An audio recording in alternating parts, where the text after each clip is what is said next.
Hey everybody, this is Tracy here with another edition of A View from Tracy's Point.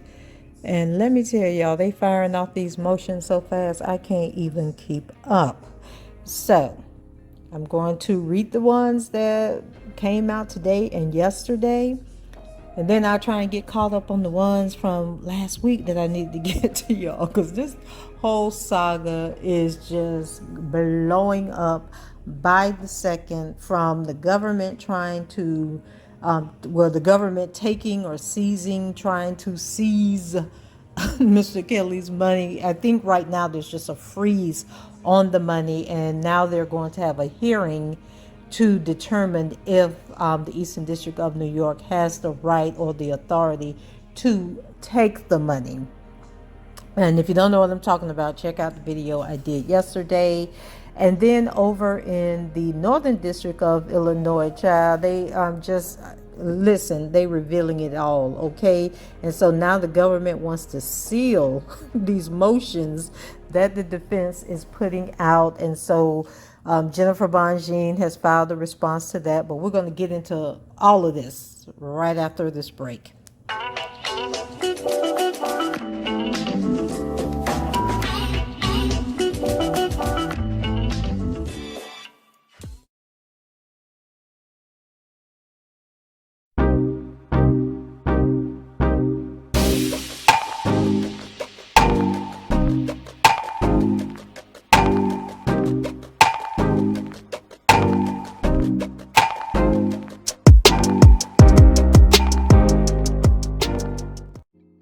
Okay, everybody, I am going to try and get through this. I have several documents to read to you, and it looks like a really bad storm is coming through. I've already had to stop and start all over again one time, but I am going to see if I can get through this. So we are going to start with the motion to compel that was filed by Daryl McDavid's attorneys, Bo Brindley and Vadim Glasman on yesterday. So it says, come now, defendant Daryl McDavid, by and through his attorneys, Bo Brindley and Vadim Glasman, and hereby moves this honorable court to compel discovery as outlined below. On August 1st, 2022, the government disclosed to Mr. McDavid copies of email correspondence between Assistant United States Attorney Angel Krull, the former lead prosecutor on this case, and potential witness Jim DeRogatis, that took place in April of 2019 before the indictment in this case. In these emails, Mr. DeRogatis provided Ms. Krull a copy of his then unreleased book, Soulless, which was about Robert Kelly and many of the circumstances that will be at issue in this trial. And anybody who has read that book know that it is mainly fiction, and you've already had Geronda Pace come out and say that her story in the book was a total lie. And so they need to get with Geronda and see what part of the story was a lie, Geronda, that he told. And so anyway, Jim swears that he has documented information on over 48 women who claim, that they've had a situation with Mr. Kelly and all of that. And I'm just like, okay, well, why these 48 women haven't run to the feds to say, I want to be a part of this case? Why do they struggle to pull people in, force people to testify, if you got all these people that claim, that they were with him against their will? And then you guys remember when Kim Fox put that 800 number out, they said that it was like thousands of calls or hundreds of calls, and they were mostly people who said, yes, I was with him, I enjoyed it, I was there, by my own volition, and I don't see what the issue is. But when she got ready to file her indictment, she only had 5 people, I believe it was. So in any event, let's continue on. It says, what was peculiar about this correspondence, however, is that Ms. Krull did not communicate with Mr. DeRogatis using her official government email account. Instead, it is apparent from the disclosed communications that Ms. Krull created a private Gmail account under a fictitious name to engage in surreptitious communication about the case with Mr. DeRogatis. a potential witness. It is also apparent from the disclosures that Ms. Krull, using the pseudonym Demetrius Levinsky, created the email account with the username, are y'all ready for this? Pied Piper 312. Just messy. On April 16, 2019, the first day it began communicating with Mr. DeRogatis. In other words, on that day, AUSA Krull created an alias name for herself, Demetrius Levinsky, and a covert email account with which she corresponded with a potential witness. So there was a note on the previous page, and it says, Ms. Krull ceased participating in this case in 2020 without filing a motion to withdraw. It is the understanding of the McDavid defense that she has transferred to an office in another state. So basically what this boiled down to is Angel Krull was caught, okay, and they didn't want to make a disturbance or bring this to light. And so what they did was they quietly moved her on, but didn't withdraw her from the case, because it would have drawn attention from the attorneys, like, hey, why is she leaving the case when she was the one that spearheaded this indictment? So at the end of the sentence where they talked about her creating the covert email account, they say there's a note at the bottom of this page, and it says copies of the reference email correspondence will be provided to the court under seal so as to ensure compliance with the protective order in this case. So we don't get to see what those emails stated at this point in time. So then it goes on to say, moreover, the government also enclosed emails between Mr. DeRogatis and Ms. Krull, then they have in parentheses Demetrius Levinsky, in the April 16, 2019 exchange. Before requesting a copy of his book, Ms. Krull references an earlier oral conversation with Mr. DeRogatis that occurred that same day. The defense has received no report detailing this conversation, no explanation of why no such report exists, and no indication that any law enforcement agents were present or involved in this conversation. Notably, the emails from Ms. Krull's pseudonymous email account were sent at 5:33 p.m. and 7:07 p.m. on that day, after regular business hours. There is no disclosed report explaining or documenting 1. the creation of an alias name and surreptitious email account by the lead prosecutor on this case on April 16, 2019, or 2. an authorization for a government attorney to secretly correspond with a witness through a private email account to which an alias name was attached without the participation of any law enforcement officer. In the absence of such documents and information, a question necessarily remains as to how many other email accounts may have been created by AUS Krull to surreptitiously communicate with potential witnesses in this case. It is imperative to note that AUSA Krull spoke to and was capable of interacting with influencing every material witness against Darryl McDavid. An additional email was disclosed from Mr. DeRogatis to the Demetrius Levinsky account that was sent 2 weeks later on April 30th, 2019. In it, Mr. DeRogatis asks if the book was any help to Ms. Krull and provides information about a conversation he had about the ongoing criminal investigation with a prominent enabler mentioned in his book. That may be intended as a reference to Mr. McDavid. What help AUS Krull was seeking from Mr. DeRogatis through this pseudonymous email account remains unknown because there was apparently no report ever prepared regarding the conversation she had with him immediately before creating her alias name and the surreptitious email account with which she corresponded with him. Mr. DeRogatis has always been known as a potential witness in this case. He was directly involved in making public the allegations against Mr. Kelly that eventually led to the 2002 prosecution that is at issue in the case before this court. The circumstances of an assistant United States attorney taking steps to covertly communicate with him about an ongoing investigation are strikingly odd, to say the least. Mr. DeRogatis' direct involvement in the 2002 Kelly investigation made him a material witness in this case at the time that a government attorney chose to adopt an alias and surreptitiously communicate with him.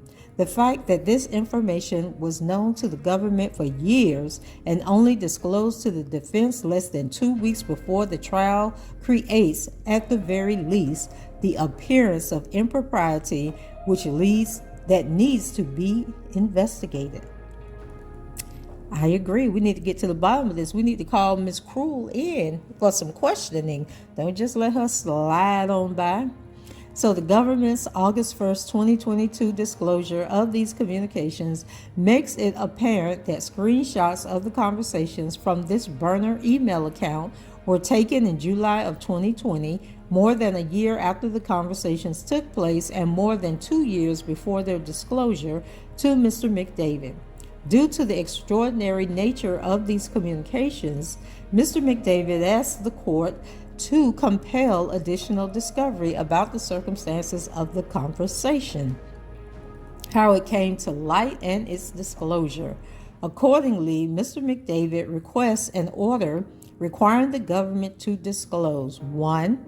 Any and all reports of any conversation between the United States Attorney's Office for the Northern District of Illinois or anyone working on its behalf and Mr. Jim DeRogatis concerning Robert Kelly or Darren McDavid. Alrighty then. 2. Any and all records of communications between the United States Attorney's Office for the Northern District of Illinois or anyone working on its behalf and Mr. Jim DeRogatis concerning Robert Kelly or Darren McDavid, including but not limited to phone calls made from office phones and cell phones, text messages, and any social media contacts. 3. Any and all communications between any prosecution team member with any potential witness, in this case, using a personal email address rather than an official government email address. 4. Any and all records of communications between any member of the prosecution team with any potential witness, in this case, not memorialized in an official government report. 5. An explanation of who, other than Ms. Krull, was aware of the pseudonymous email communication with Mr. DeRogatis in April of 2019, and whether U.S. Attorney's Office supervisors approved that communication. 6. An explanation of why screenshots of the communications and the pseudonymous email account were taken in July of 2020 and not disclosed to anyone at that time.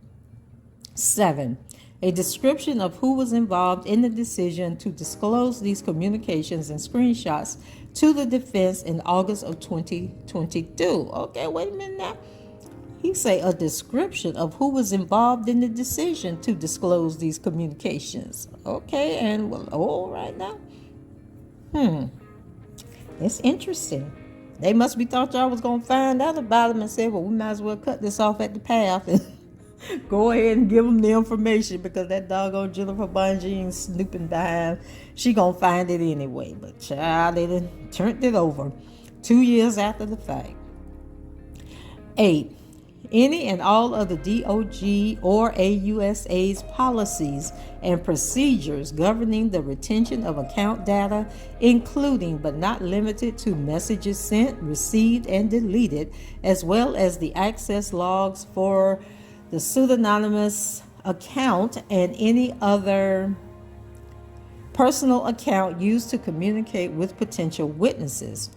The above items are necessary to ensure that Mr. McDavid has adequate discovery in this case concerning potential improper influence on witnesses against him and to ensure that he has adequate information to intelligently determine whether any other motions may be necessary as a result of this unorthodox communication and disclosure.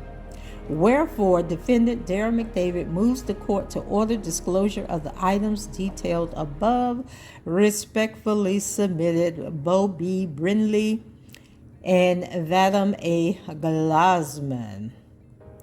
So, child, what y'all think about that? They like, we want all the information. We need it all, every bit of it. And then after I was reading this, it took me back to, do you guys remember, I believe it was after Mr. Kelly was arrested by Cook County. He had a Twitter account. It was his Twitter, had the blue check, his official Twitter account. And I think it was just called R. Kelly. But after he was arrested, someone hacked into that account. And I remember it because I had emailed Julius Darrington, because it was his Twitter account and his Facebook account, because whoever had hacked the Twitter account, they changed the information. I can't remember. I think they left it as R. Kelly as the name of the Twitter account, but they added in there one of the federal addresses. I don't know if it was the courthouse or the federal building where the AUSAs worked at, but it was to a federal address. And I honestly don't remember if it was Northern District of Illinois or the Eastern District of New York, but I remember Googling the address and it came up that it was a federal building that they had changed this address to. And they were basically on this Twitter account, like making these sarcastic comments, like towards Mr. Kelly about, him being arrested and this type of thing and going to jail or whatever. So now I'm wondering if that was Angel Krull that was behind that account. And so people started reporting the account, and Twitter eventually deactivated this account. And I remember because I had, reached out to Julius Darrington. It was like, hey, what's going on with Mr. Kelly's social media accounts? Like, it looks like the Twitter account has been hacked by somebody with the government. And then his Facebook account, it looked like, now, what I thought happened with the Facebook account is because if you have a business page on Facebook, you actually can see, it doesn't give you the name of the people that are operating the account. It will just give you, for example, like on I have like 3 business accounts on Facebook, and it'll say that somebody in the United States, I can't remember if it says Florida or not, but it'll just say one person or 2 people, because I do have a second person that's a backup in case something happens to me, and it'll just say that 2 people operate this account from wherever. So on his Facebook account that they've since deleted since the guilty verdict, but back in 2019, somebody took over that account. And when you look to see who manages this account, it said that it was multiple people that managed the account. It was somebody in Pakistan, somebody in Turkey, somebody I think in Saudi Arabia, somebody in the United States. It was like multiple people, but they were all overseas except for this one person. And what whoever had taken over this account was doing was they were posting like really creepy stuff that would make people say, okay, now if he's in trouble for doing X, Y, and Z, why would he be posting these? They were like comedy videos, but they were sexual in nature. And so it would make you say, why is he posting this? Why is he putting these memes up here like this? But then they would intersperse the inappropriate content with pictures of him. And so then they started posting, like whenever people would start reporting the account, then they would start posting a bunch of pictures of him and videos. And then when it toned down, then they would go back to posting the tacky stuff. And so when I reached out to Julius, I was like, do you know who's taking over his accounts? Like, this isn't right, blah, blah, blah. And so Twitter immediately took down the Twitter account. The Facebook account stayed up until he was convicted in the Eastern District of New York, and then they deleted the page off of Facebook. And so it just begs, makes you wonder, like, okay, was the government behind that, trying to be funny, trying to, harm him in some other kind of way with the social media? So now we're going to move over, because then Daryl McDavid's attorneys filed a supplemental motion, because then they got some more information, which kind of got me wondering if it's somebody within the federal government that's feeding them information, like letting them know, like, hey, they tried to set this man up here, ask him about this, ask him about that, because they seem to be uncovering a whole bunch of information. So it says supplemental motion to compel discovery. And this was filed today, I believe it was. And it says, comes now, defendant Daryl McDavid by and through his attorneys, Bo B. Brinley and Vadim A. Glasman, and hereby moves this honorable court to compel discovery as outlined below. Excuse me. So recent disclosures have exposed that what appears to be an emerging pattern of improper communications between government counsel and witnesses in this case. These mysterious, clandestine, and totally inappropriate forms of communication necessitate further investigation into, 1, the circumstances surrounding the handling of the witnesses in this case by government counsel and government agents, and 2, the question of whether witnesses may have been improperly influenced by these individuals. On August 1st, 2022, the government first disclosed copies of email correspondence between Assistant United States Attorney Angel Krull, the former lead prosecutor on this case, and potential witness Jim DeRogatis, that took place in April of 2019 prior to the indictment in this case. And then there's a note at the bottom that says, Jim DeRogatis has been personally served with a subpoena to testify at the upcoming trial and has acknowledged receipt of that subpoena. So, child, they done subpoenaed Jim DeRogatis. So we gonna see if he get up there and plead the fifth like he did the last time. So in this otherwise unreported correspondence, Ms. Krull inexplicably used a burner email account with the pseudonym Demetrius Slavinsky and the username Pied Piper 312. As a result of this disclosure, Mr. McDavid moved this court to compel disclosure of other information related to this exchange and any similar occurrences between the U.S. Attorney's Office and any potential witnesses. That motion is currently pending and awaiting a response from the government. And I think I forgot to tell you guys in the video that I did where I was like summarizing some of the key points from the status hearing the other day. That was one of the things that came up, was that Daryl McDavid said that he had filed motions and requested information, and that the government was not responding and being forthcoming with the information, and he didn't know if they hadn't received it or they were working on it, because they didn't even acknowledge, like, say, hey, yeah, we got your motion, we're working on it, we'll try and get the information to you by such and such day. And I believe that the judge told them that they had to respond by today. So there should be some more motions filed today, but I think they're going to try to file them under seal, because that's another document that I am going to read to you when I finish reading this one, is that now they won't start sending stuff under seal. They don't want us to know what the stuff says.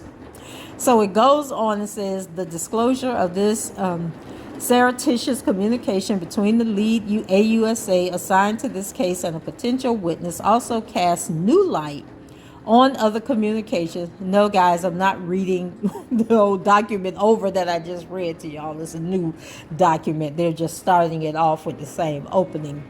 So specifically, there are additional communications involving AUSA Krull, which, after additional scrutiny, appear to be equally, if not more, troubling than the revelation of Demetrius Slavinsky subterfuge addressed in the motion to compel disclosure.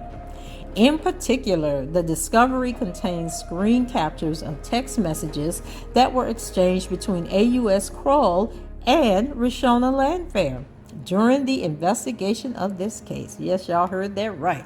Rishona and Angel been talking behind everybody's back. Child, they've been hooking up, talking, and exchanging stuff, okay? So it just calls into question. Now, I can look at this two ways, Rishona. I can look at it that you're an op now, which I don't understand. Like, you mad about something? You planning on filing a lawsuit down the road like everybody else and think you about to get millions of dollars? Or your other theory could be that you was they forced you to come in there and testify, and now your daddy done passed away from the stress of all this, so now you trying to come back with the get back. But something was going on behind the scenes between Angel Krull and Rishona Landfair. So it says, during the investigation of this case, while they were categorized as discussions of scheduling, the general tenor of these messages is extremely familiar and oddly personal in a way that is simply not consistent with the professional standards of the U.S. Attorney's Office. When combined with AUS Krull's apparent cloak and dagger scheme with Jim DeRogatis, a closer analysis of these text messages contents reveals a number of troubling questions that call for swift answers. Okay, so we got a note at the bottom that says government counsel attempted to explain AUSA's Krull's behavior at the pretrial conference in this case on August 3rd, 2022. However, subsequent comments from Jim DeRogatis to the Sun-Times and Chicago Tribune contradict that explanation. Child, not Jim done ran to the press. Issues related to DeRogatis' comments will be addressed in a reply to the government's response to the initial motion to compel. So these Krull Rishona text messages are notable and troubling for multiple reasons. One, the meetings and calls arranged by AUS Krull and Rishona referenced in these messages do not correspond to any disclosed reports or meetings or interviews with Rishona. Two, AUSA Krull makes reference to needing to contact Rishona outside of work hours. Three, instead of using the name Rishona in her contact list in her phone, AUSA Krull has, without explanation, chosen to identify the most critical witness in this case as quote-unquote boss baby.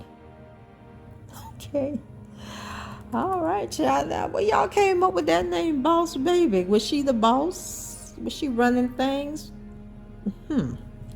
Child, that Rishona ain't as innocent as people trying to make her out to be. Like, what did they say Rishona was the trainer in the house? Ain't she the one they said was the trainer? Yeah, so okay. Maybe Rishona was running things. I don't know. So it says 4. This less than professional nickname is referenced in one of the text messages from AUS Krull in which she directly addresses Rishona as BB. 5. The unseemly and excessive familiarity and personal nature of the relationship fostered by AUSA Krull is specifically exemplified by her receipt of personal photographs of Rishona in the form of selfies showing her pregnancy, which AUSA Krull responded to by effusively complimenting Rishona as being beautiful and glowing and saying that she was very happy and excited for her. And 6, the indication that these pregnancy selfies were shared between AUSA Krull and HSI agent Amalia Molina, who apparently also participated in several of the unreported meetings and phone conversations referenced in these text messages. Undue influence of witnesses by government attorneys cannot be tolerated. Excessive familiarity and personal connections between government attorneys and critical witnesses are improper precisely because such personal connections allows for improper influences on the witnesses that can shape, taint, or skew the testimony they ultimately give. Now, would that be the same as coercing and enticing? Would they charging Mr. Kelly with that he was coercing and enticing these people? Look like the same thing to me. So according to the text messages between Rishona and AUSA Krull, Agent Molina was also in personal contact with her. It was Agent Molina who provided the pregnancy selfie of Rishona, which was not at all germane to any aspect of the investigation in the case, to AUSA Krull. According to the text messages disclosed, Agent Molina directly sent multiple pregnancy selfies of Rishona and apparently chose her favorite to forward to AUSA Krull, who then made a series of effusive comments about it to Rishona. This kind of blatant pandering with a material witness in the case is not only inexplicable and unorthodox, but it creates the plain appearance of impropriety. I agree. Aside from the obvious indecorum of referring to Rishona, the central witness of both the 2002 case and the instant matter, as Boss Baby and BB, as well as receiving and commenting on extremely personal photographs of Rishona, all of which suggest an inappropriate personal relationship that developed either during the time the government was attempting to induce Rishona into cooperating, or worse, predating the investigation altogether. The most egregious revelation stemming from these text messages is that there were multiple phone calls and at least one in-person meeting between Rishona, AUSA Krull, and possibly Agent Molina that were not memorialized. They are as follows. Date: August 21st, 2019, phone call. November 19, 2019, phone call. January 22nd, 2020, in-person meeting. February 24th, 2020, phone call. March 5th, 2020, phone call. And then there's a note at the bottom that says, in addition, unlike text messages that the agents exchanged with other witnesses that were properly memorialized in reports, these text message conversations were not. And then there was a June 2nd, 2020 phone call and a June 10th, 2020 phone call. So the absence of any memorandum or reports regarding these 7 conversations that the defense knows of raises serious Brady versus Maryland concerns, regardless of whether they were never properly memorialized or simply not turned over. Rule 16A1E of the Federal Rules of Criminal Procedure requires the government to provide defendants with documents or other tangible objects that are material to the preparation of the defendant's defense. To be material, the discovery sought must significantly help in uncovering admissible evidence, aiding witness preparation, corroborating testimony, or assisting impeachment and rebuttal. United States versus Gaddis, which was from the 7th Circuit of 1989, and also United States versus Chappelle, which was in the 8th Circuit of 2021. And so that's where that statement came from. And then they say due process requires the government to disclose evidence material to guilt, punishment, and credibility of a witness.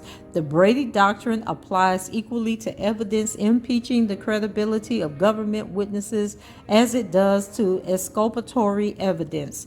United States versus Kime, 8th Circuit, 1996, and Giglio versus United States from 1972. Reports of conversations that would illustrate an inappropriate personal relationship with a witness certainly qualify for disclosure under the doctrine. So Rishona's testimony is critical to the government's case. Her credibility is certain to be at issue at trial. The government's entire theory of obstruction of justice stems from, in part, the claim that Rishona lied to a grand jury in 2002.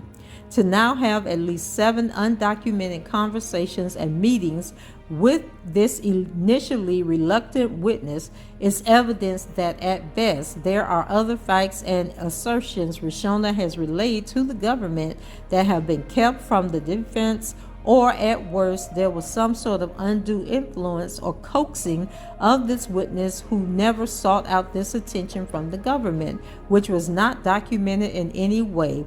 Neither route is acceptable. When taken against the backdrop of typical governmental procedures when communicating with witnesses in an investigation, the absence of any documentation of these meetings highlights the impropriety of what the text messages reveal. Even in this case, as an example, the government created reports detailing calls and text messages received by witnesses. See 6/2/2022 HSI Report of Investigation documenting a text message agents documenting, I think they mean text messages, agents received from minor 7.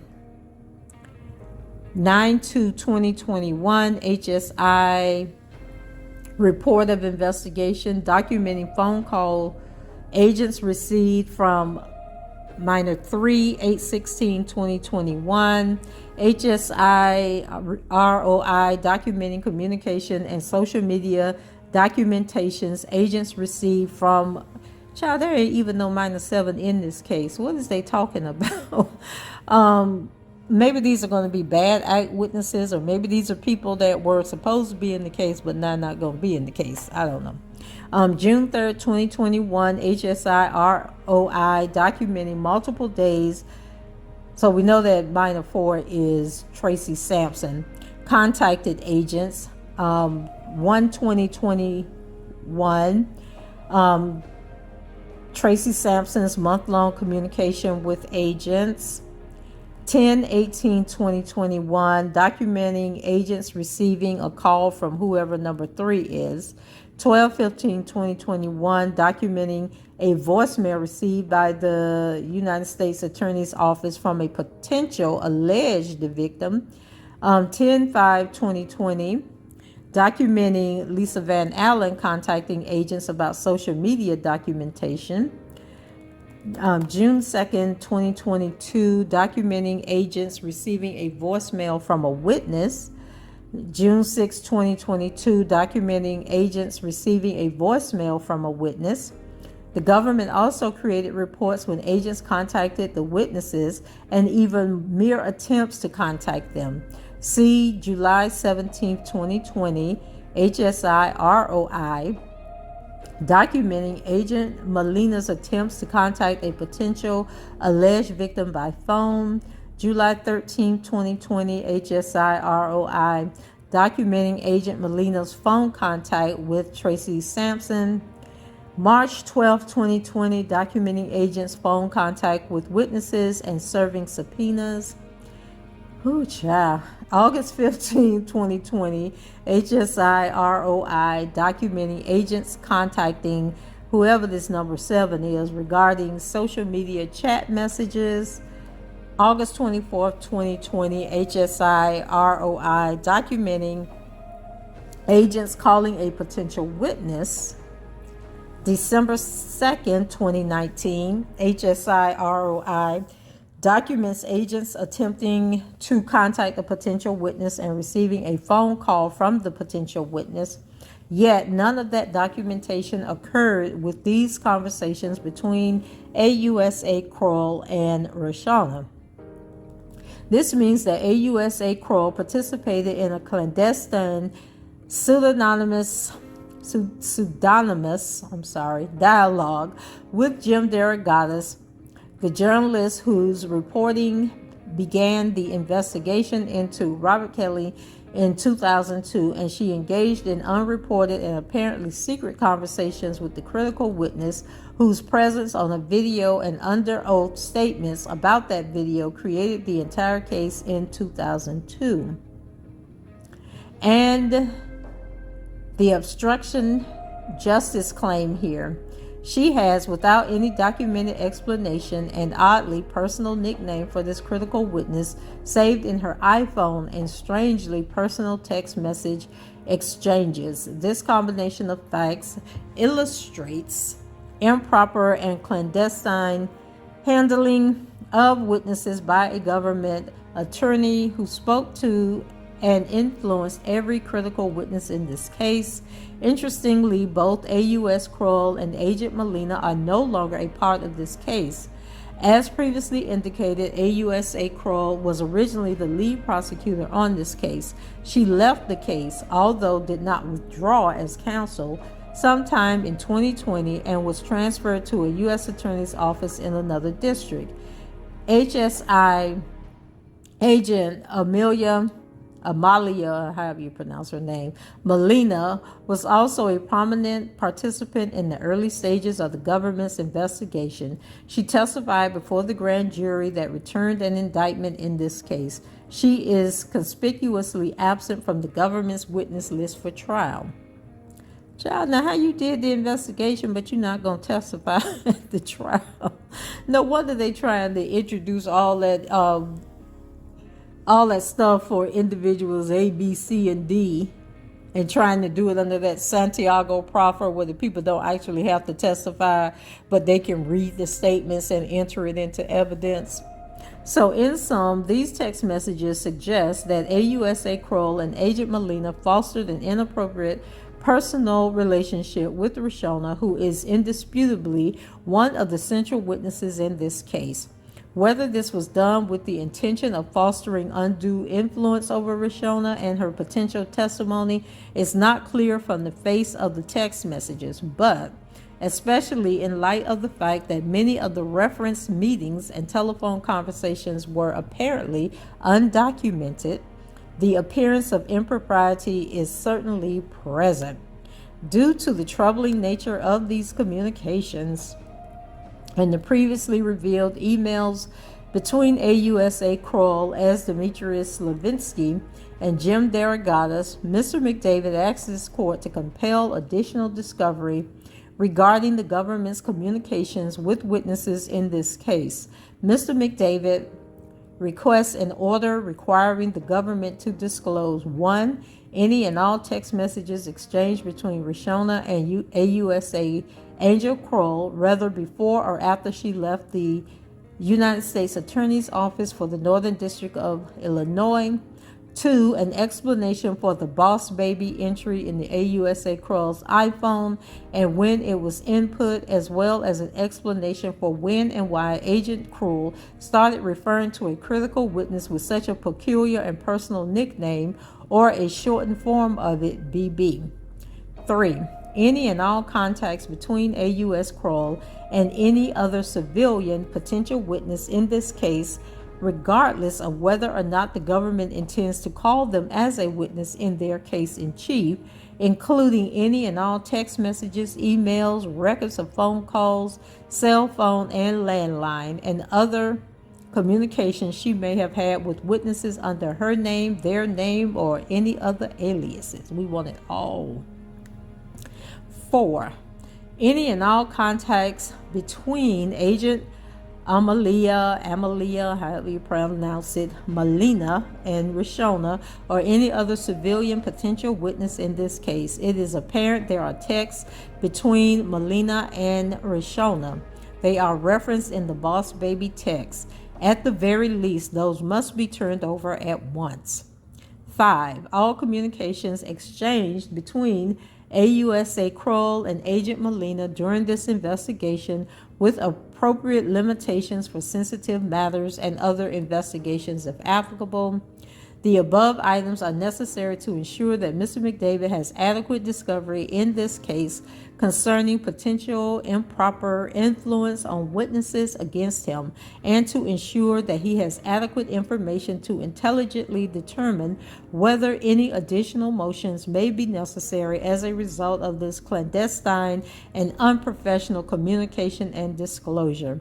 Wherefore, Defendant Darryl McDavid respectfully moves this court to order disclosure of the items detailed above. Respectfully submitted, Bo Brindley and Vladimir Gosman. Now, what I will say about this, now y'all know Jennifer Bunjean was at the man's throat right in the beginning of this, and so right now she should be thanking him that they have been able to uncover this information, or somebody then slipped them this information. However the information came about, She should be thankful that he is addressing it, and he is addressing it aggressively. And so now let me see, what is this? So I might do this, the proposed jury instructions. I'll probably do that under a separate video. Let's see, what is this? Okay, so we talked about the government. Let me see how long this is. Okay, we talked about the government taking that money, and I think what they did was they froze the money, because they've now scheduled a hearing. And if you don't know what I'm talking about, there was a news article came out in the Washington Post, which talked about, and it was so crazy because the article was about the Bureau of Prisons and how they allow inmates to accumulate, all this money. Like, there are people that are in federal prison today that have over $100,000 in their account. And for some reason, they put Mr. Kelly's face as the image for the article. And then they also interviewed Jennifer Bonjean, and they were basically talking about the fact that Mr. Kelly had over $28,000 in his trust fund. And so they have two different funds with the Bureau of Prisons for federal inmates. And so basically the one fund is the money that belongs to the inmate. It could be money that they earned while they were working. It could be money that the family sent to them. In Mr. Kelly's case, is like fans, supporters have been sending him money, putting it on his books. And so the second account, and so that's a non-interest bearing account. The Bureau of Prisons is just the trustee over that money, making sure that it is handled correctly and accounted for, and when the inmate uses the money, blah, blah, blah. So the other account is an interest bearing account, and it comes from money that the inmate uses to purchase items from the Bureau of Prisons. So this could be food items, it could be clothing, it could be shoes, that type of thing. It could also be for phone calls, usage of the email system, like anything that they have to pay for, which is everything that they have to pay for in the prison. That the money that the government earns off of that goes into an interest-bearing account, and basically they have like millions upon millions upon millions of dollars. I think it's like 150 million. It was some crazy number the government has earned off of inmates that are in this account, and they've used it to hire personnel and pay salaries, pay benefits, and all this other stuff. So that was all in the previous video that I did. So when the government, and I'm sure it was all a setup, because it was like as soon as that article hit on August 3rd, the government then filed a request to have the BOP freeze Mr. Kelly's asset and basically prevent him from using the money. And so now they want to take that money. And the article talked about the fact that I think it was like the BOP says that an inmate only has to pay $25 a month towards not even a month. I think it was every 3 months. They said it was like $8 and something that they can put towards restitution. And so there's this committee that's trying to make it where they can take more money from the inmates and then keep the BOP from profiting like on these interest-bearing accounts, because they had earned like $29 million in interest off these accounts last year. Just crazy numbers. So typically, and I always use the Larry Nassar guy as an example, who is one of these people that has this large amount of money. And so it was like 2 years ago, the government had filed a motion where they were trying to seize a large portion of that money to start paying restitution to his alleged his victims that he was child. Y'all don't get me talking about that. Don't get me to talking about how this doctor had over 200 people that he supposedly done messed with, and not a parent in sight realized something was going on with their child, and not one child spoke up and said that something was going on. But anyway, he is not being forced to pay this money. And I'm thinking that the government was not allowed to seize the money from his account. But here it is with Mr. Kelly, who was just convicted, a few, sentence, who was just sentenced, okay, like a month and a half ago. They're already trying to seize his money and try to seize it all, was trying to take all $28,000+, okay, which is unheard of. But these are the games that they're trying to play. And I say that they're playing games, that they're just trying to get under Jennifer Bunjing's skin because she's filing the appeal and all this stuff, and that they're just being petty as usual. So, in any event, Jennifer Bunjing, when she found out that the money had been frozen, she was upset, and she was like, they didn't notify me. I don't know what's going on. And so the government released their motion, their letter that they sent to Ann Donnelly. Oh, before I get into that, going back to this other stuff. So Darren McDavid, they asked for this information at the status hearing. Jennifer Bunjing, I think, and the married judge lady, they asked to join the motion that Darren McDavid had filed. And you guys, I apologize for going back and forth, but I got like 10 windows open with this information. So the government filed a motion that said, on July 25th, 2022, the undersigned disclosed sensitive information to counsel for defendants Robert Kelly, Darren McDavid, and Milton Brown regarding a victim. The government marked the disclosure as sensitive pursuant to paragraph 3 of the protective order governing discovery. On August 4th, 2022, counsel for defendant Kelly indicated that she intended to file a discovery motion seeking additional information about the disclosure. The undersigned indicated to Kelly's counsel in several communications that should Kelly file a motion relating to the disclosure, the motion should be filed under seal pursuant to Title 18 United States Code Section 3509D, as the disclosure relates to, a certain person's age. And so the person also has rights under Title 18 United States Code Section 3771.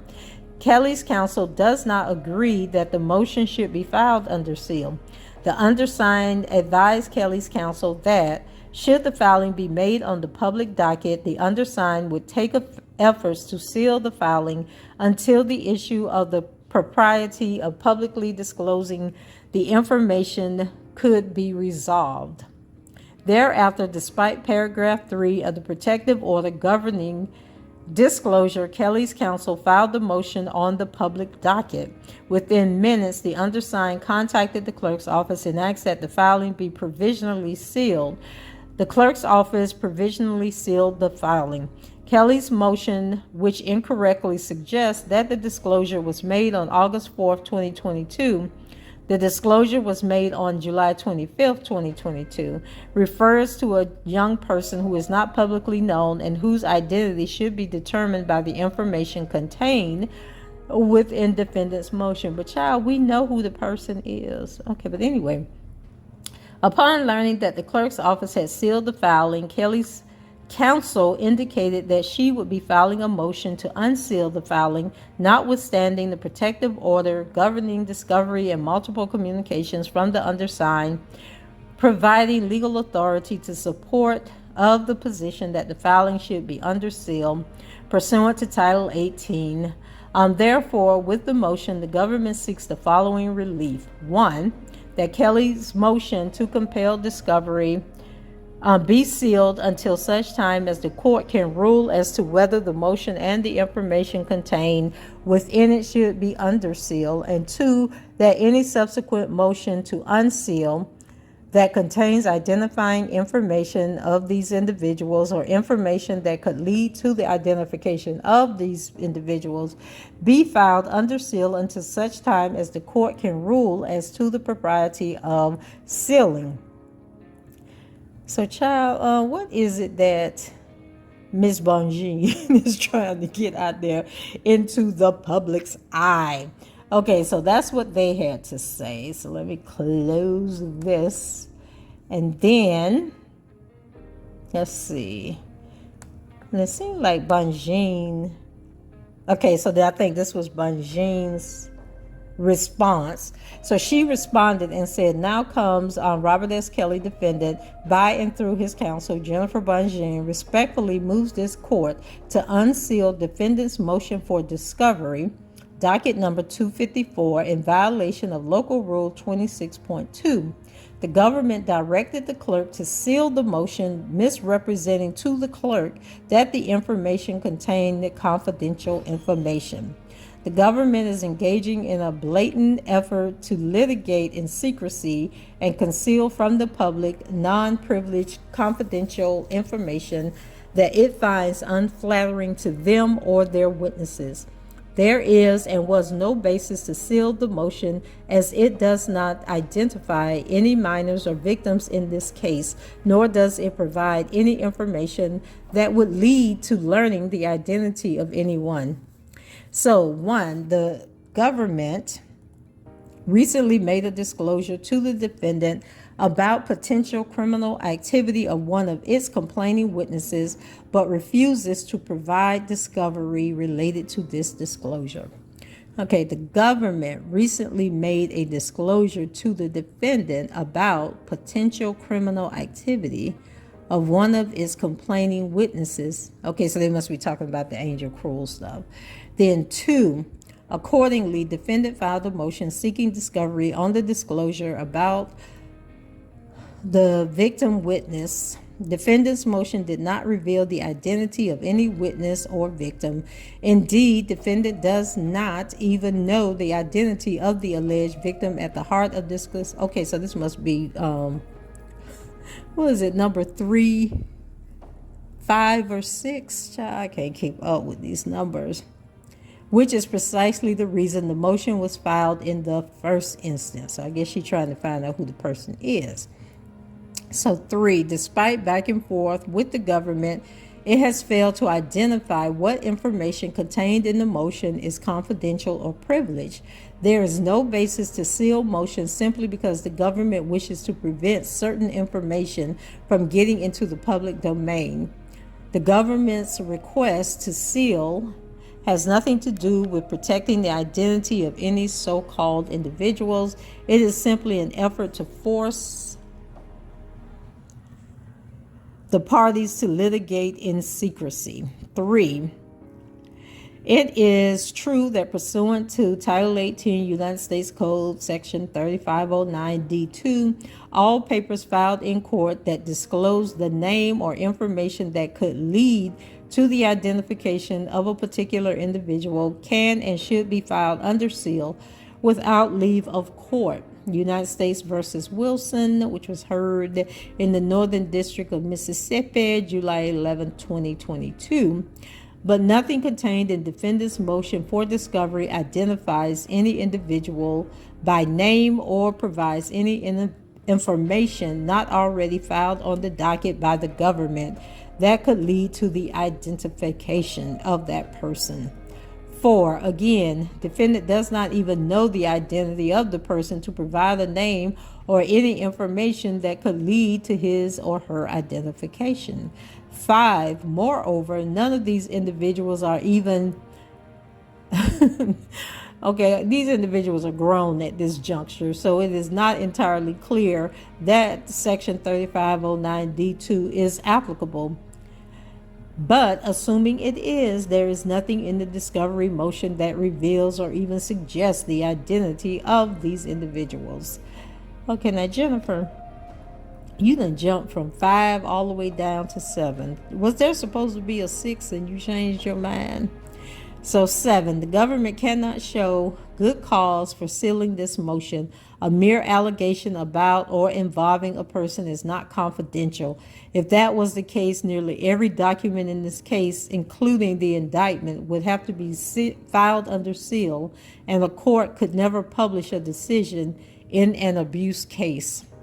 8. The government's motivation in keeping this motion sealed is to prevent the public from learning non-privileged confidential information about its own conduct and its witnesses, who will have to testify in open court in any event. Wherefore, defendant objects to the sealing of this motion and moves the court to unseal the motion. So I got the feeling the next week is going to be off the chain. Let me see. So what else do we have here? So over in the Eastern District of New York, let's go ahead and jump into that. And let me see. Do I have this motion open?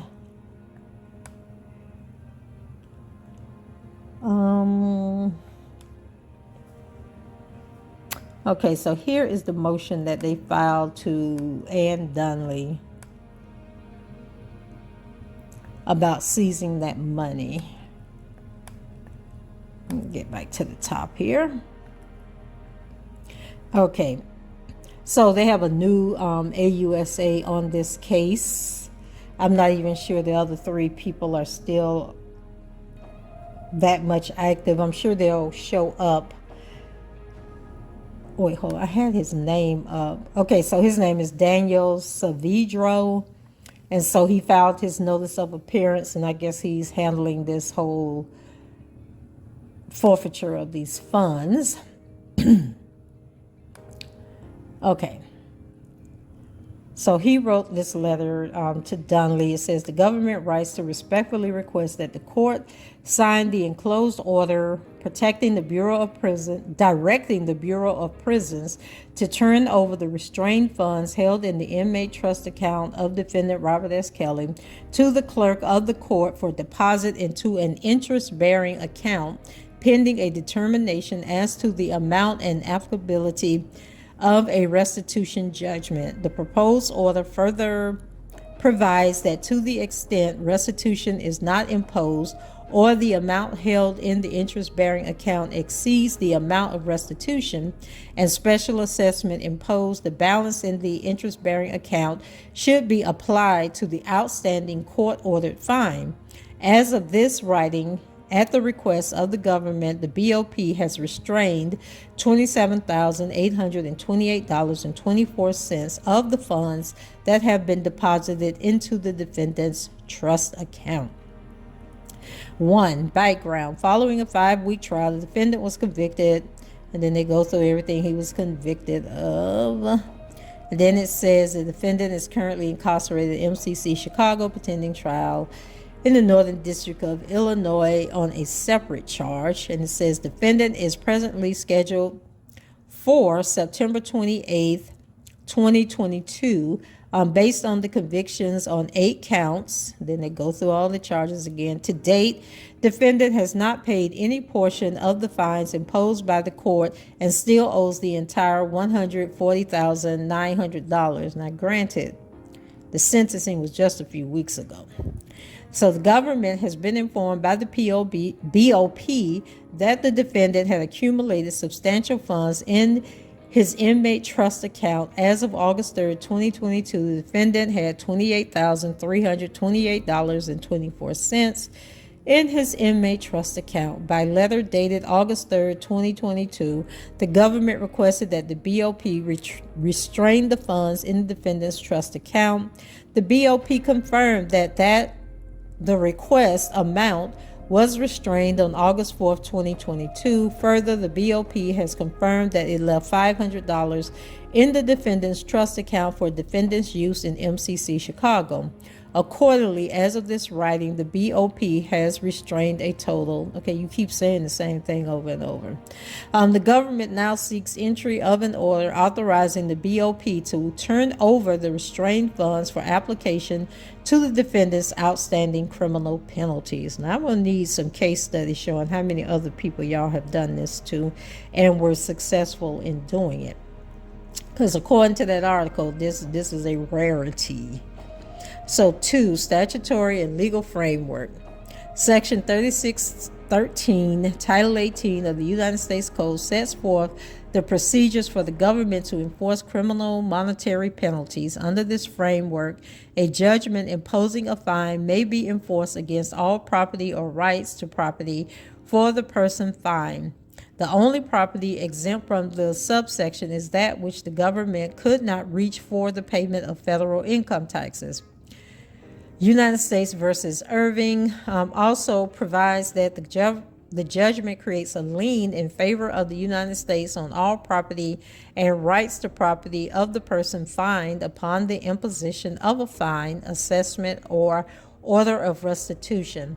A person sentenced to pay a fine or other monetary penalty, including restitution, shall make such penalty immediately, unless in the interest of justice, the court provides for payment on a date certain or in installments. Provides that Section 3613C provides that money received from a defendant shall be dispersed in the following order of priority: a penalty assessment under Section 3013, 2, restitution to all victims, 3, all other fines, penalties, costs, and other payments imposed. The JVTA assessment is not payable until special assessments, restitution, and fines have been satisfied. The Mandatory Victims Restitution Act 18, Title 18, United States Code, Section 3663, provides that when a person obligated to provide restitution or pay a fine receives substantial resources for any source during a period of incarceration, that person shall be required to apply the value of such resources to any restitution or fine still owed. Courts have acknowledged that the language of Section 3664 requires the turnover of substantial resources received by inmates during their incarceration if those inmates have outstanding criminal monetary penalties. United States versus Thornburg, 10th Circuit, 2019. Any person obligated to pay restitution may be ordered to make additional payments if he receives substantial resources from any source. In addition, numerous courts have specifically permitted the turnover of funds that accumulate in an inmate's trust account to satisfy criminal judgments. See United States versus Hester, 9th Circuit, 2018. Because Hester's inmate trust account showed that he received substantial resources during his period of incarceration, he was required by law to apply those funds to the $329,767 in restitution he still owed. United States versus Elwood, 10th Circuit, 2018. Defendant had an obligation to commit substantial funds in his inmate trust account to unpaid restitution. District Court did not err in issuing a turnover order. United States versus Legberger, 7th Circuit, 2017. Inmates' participation in Inmate Financial Responsibility Program does not preclude the government from seeking turnover of funds in inmate trust account to apply against restitution if an inmate has a substantial sum in inmate trust account. Inmate is required under Title 18 United States Code Section 3664 to apply it to restitution. United States versus Brewer, 5th Circuit, 2017 made the same ruling. So I'm going to say it again, y'all. Don't send no more money over there to that jailhouse. The government has the responsibility to collect unpaid fines and restitution owed to crime victims. Moreover, the Crime Victims Act. But I think y'all need to wait until the appeal process and all of that is taking place before y'all give these heifers anything. So provides, among other things, that the victim has the right to full and timely restitution. To achieve those ends, the government may enforce a judgment in accordance with the practices and procedures for the enforcement of a civil judgment under federal law or state law. and may use the method set forth in subchapter C of chapter 227 and subchapter B of chapter 229 or title 18. In connection with the enforcement of restitution, the government is also entitled to use all other available and reasonable means. These statutes, coupled with the lien created on behalf of the United States pursuant to Section 3613, empower the government and the court to protect against the disbursement of funds that could be applied to restitution. Y'all go somewhere and sit down. Anyway. Part 3, basis for the proposed order. The defendant has amassed nearly $30,000 in his inmate trust account over the course of the last 3 years of incarceration. The defendant has not made any payments towards the substantial criminal monetary penalties imposed upon him at sentencing, even though payment was due immediately. Oh, so y'all just want him to give y'all money even though he's appealing the case. Okay, is y'all gonna get the money back if he wins the appeal? Crazy. A person sentenced to pay a fine or other monetary penalty shall make such payment immediately, whatever. In addition, the amount of money in the defendant's trust account significantly exceeds the amounts courts have accepted as meeting the substantiality requirement of Section 3664. Accepting argument that approximately $1,684.57 in inmate trust account was substantial resource requiring turnover. See Limburger. Then another case, $4,650 in inmate trust account is substantial resource. And then another case, $3,172.78 in inmate trust account is substantial resource. And then another case, the person had $12,500 in their trust account. Furthermore, the government's lien against the defendant's property extends to the funds in the trust account because those funds are not exempt from seizure by the plain text of Title 18, Section 3613A, nor does it matter that the defendant did not accumulate these funds in one fell swoop. Lord. And then they have United States versus Giles, 11th Circuit, 2020, rejecting the defendant's argument that Section 663N does not apply to a gradual accumulation of money from family, friends, and prison wages. See also Elwood. The MVRA requires prisoners to apply substantial resources from any source, not just from windfalls, to their restitution obligations. Accordingly, the defendant must be required to apply the value of the resources in his inmate trust account to his criminal monetary penalties. Oh, these people get on my nerves. They get on my nerves. They get on my nerves so bad. So importantly, in consideration of the rights of the victims of the offense of conviction to full and timely restitution, have they even established restitution? I thought it was just the court fees and the money that they want to give to these some organization that the judge supports. I don't know how she just funneling money to some organization, but anyway, they probably ain't even doing what they claim to do. But anyway. Child, now where did I leave off? Because this is boring me. And to ensure that the monies are dispersed in accordance with the requirements, the money should be deposited in an interest-bearing account pending the determination of restitution as provided in the proposed order. The monies would be paid first to the special assessment of they got 900 and then a comma. I'm not sure what that's supposed to be. Next to any restitution imposed, with any remaining amount to be paid to the outstanding fine. I don't know what that number is supposed to be, y'all. Based on the foregoing, the government respectfully requests that the court grant its motion and order that the BOP turn over the funds in the defendant's trust account to the clerk of the court for deposit into an interest-bearing account pending the sentencing hearing on restitution currently scheduled for September 28, 2022. A proposed order is attached for your honor's consideration. I tell y'all. And then they had the audacity to write their own letter for the judge to sign. Like they wrote the letter, what they wanted the letter to say, and then just told Donnelly, and then you need to sign this, okay? Just sign this letter. Let me see. I thought I had downloaded the letter, but anyway, it's not important. It's just some more of their shenanigans. I might have closed it out. But anyway, guys, you're all caught up as of a couple of hours ago now. There's no telling what has been filed since I started this video.